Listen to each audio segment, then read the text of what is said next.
안녕하십니까. 교과서 읽어주는 남자 김영선입니다. 오늘 한국 근현대사 수업 네 번째 시간 함께 시작해 보도록 하겠습니다. 먼저 단원 제목부터 읽어볼게요. 이 대단원 근대 국민국가 수립운동 1. 중단원 서구 열강의 접근과 조선의 대응 3. 소단원 통상수교 거부 정책과 양요에 발발되겠습니다. 우리가 지난 시간에 이어서 오늘도 흥선대원군 이하응의 이야기를 진행을 해보도록 하겠습니다. 교과서 99쪽부터 펴주시면 되겠고요.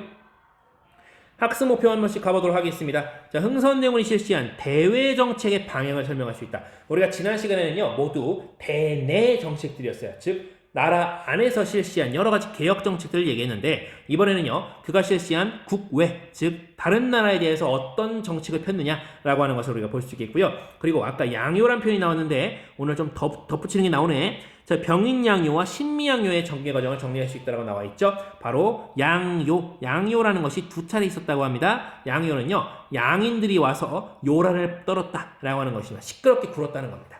병인년에 신미년에 말이죠. 자, 오늘 연표 가봅니다. 1866년인데요. 세 가지나 사건이 있네요. 사건 순서대로 써놓은 겁니다. 병인 박해, 제너럴 셔먼 사건, 병인 양요. 모두 한 해에 병인년에 있었던 일들이었고요. 자, 그리고 무진년 1868년이었습니다. 오페르트라고 하는 독일 사람이 있는데 뭔가를 독을 하려고 했고 이것이 미수에 그쳤습니다. 71년 신미년이고요. 신미년 양요가 또 한 차례 일어나고요. 척화비가 건립됩니다. 화친을 배척한다. 즉 서양 국가와의 화친은 배척하겠다는 얘기가 나와 있습니다.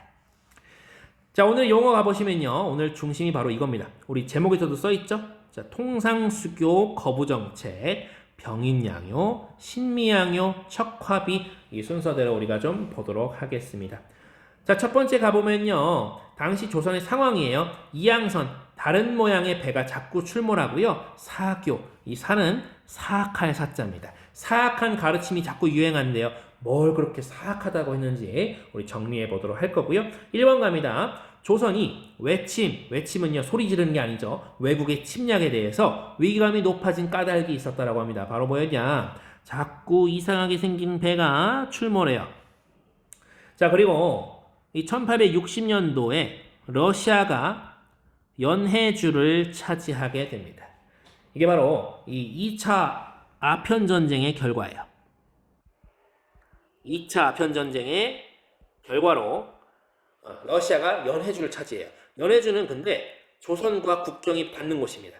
전에는 조선이 북쪽 국경에 청나라와만 맞대고 있었는데 이제 러시아라는 새로운 나라와 국경이 맞대지게 되는 거죠. 물론 러시아를 우리 역사에서 처음 만난 사건은 아니었습니다만은 아무튼 간에 그 러시아가요. 꽤 위협적인 방식으로 통상을 요구했다라고 합니다. 자, 그 와중에 이 시대에 조선에서 천주교라는 종교를 좀 보자 이겁니다.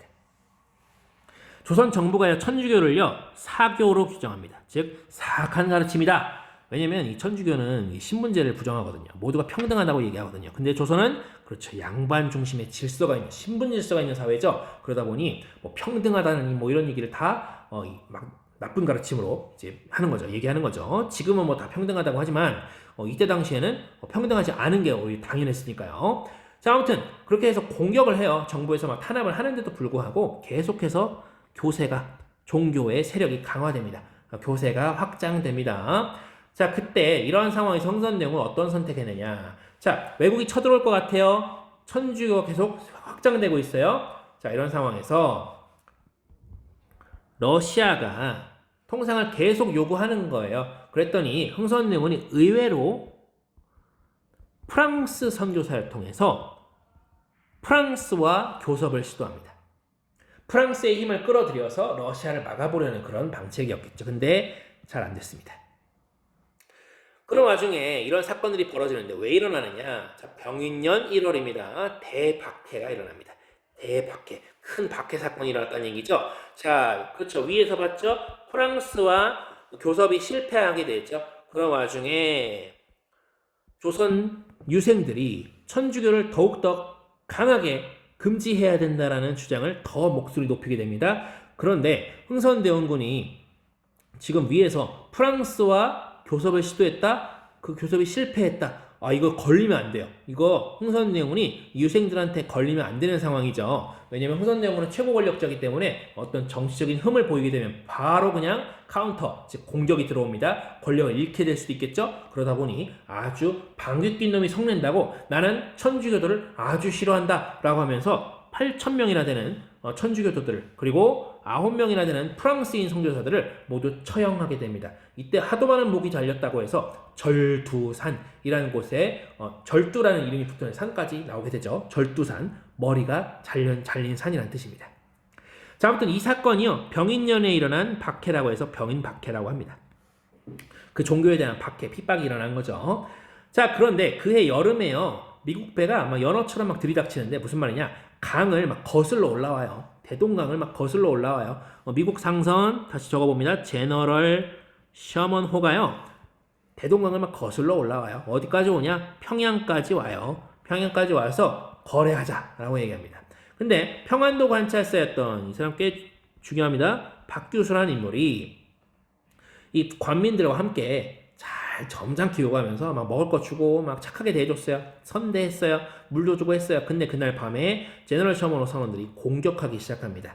그러면서 평양 관민들이 이에 반격하고 대파하면서 여기서 살아 돌아간 사람이 한 명도 없었어요. 배도 사라졌어요. 그러다 보니 이 사건의 이름이 제너럴 셔먼호가 됩니다. 제너럴 셔먼호 사건이 됩니다. 배가 가라앉았어요. 그 대동강 바닥에 그냥. 자, 다음은 넘어갑니다.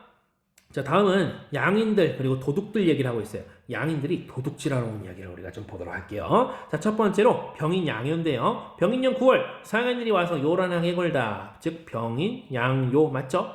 두 번째는 무진년 4월 저것들이 시방 뭐더라는겨? 라고 되어 있는데 오페르트 도굴 미수 사건 얘기하고 있습니다. 먼저 병인 양요부터 볼게요.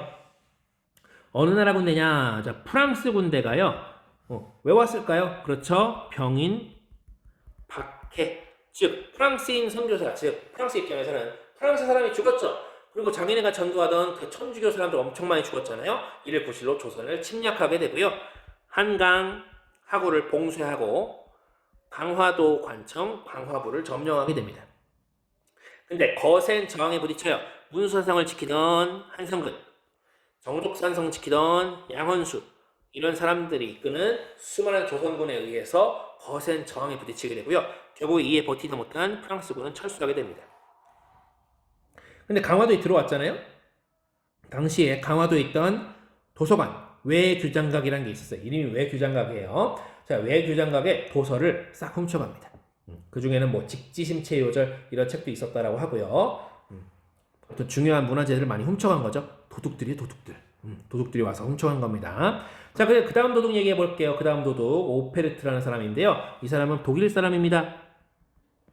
독일 상인 오페르트가요 통상을 요구했다가 거절당했어요. 그랬더니 무장선을 동원해서 충남 덕산이라는 곳에 와서 남현군의 묘, 남현군이라는 사람의 묘를 도굴 하게 됩니다. 근데 미수에 그치게 돼요. 뭐 다행인지 불행인지. 어쨌든 남현군이 누구냐? 바로 흥선대원군의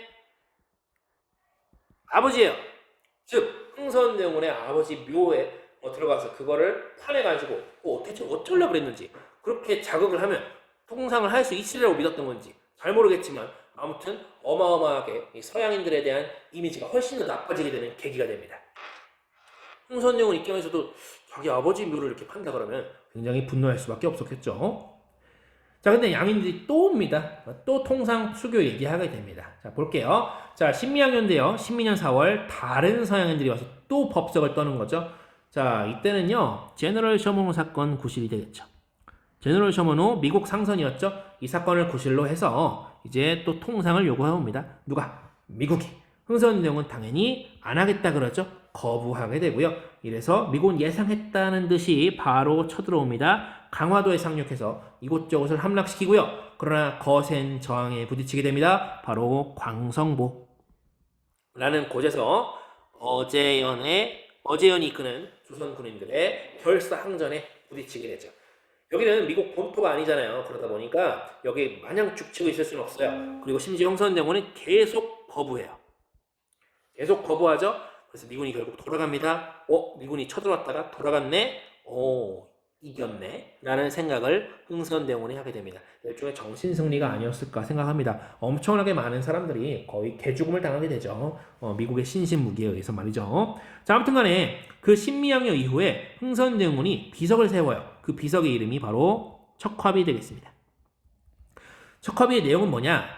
양이 서양 오랑캐가 침범해 오는데 전투하지 않은 것은 곧 화친을 하는 것이고 화친을 주장하는 것은 매국 나라를 파는 것이다 라고 하는 아주 급진적인 내용의 그런 어떤 비석을 전국에 한 200여 곳에 꽂았다고 해요. 나중에 한 10년쯤 지나서 그 아들 고종 이거 다 뽑아요. 왜냐면 그때는 문이 열리니까. 자, 아무튼 이제 흥선대원의 정책을 좀 평가해 보려고 하는데요. 자, 위에 같은 흥선대원의 정책을요, 바로 통상수교 거부 정책이라고 합니다. 통상 거래하는 것, 수교, 나라끼리 외교 관계 맺는 거 이런 거 다 거부하는 정책이라는 거죠. 자, 이로써 조선은 서양 세력의 침투를 막을 수 있었어요. 일시적이나마. 그러나 급변하는 국제 정세에 제대로 대응하지 못해서 조선의 근대화가 늦어지는 결과를 초래했다는 비판을 받기도 한답니다. 자, 우리가 여기까지 흥선대원의 대외정책 같이 알아보았습니다. 오늘 대단히 고생 많으셨습니다.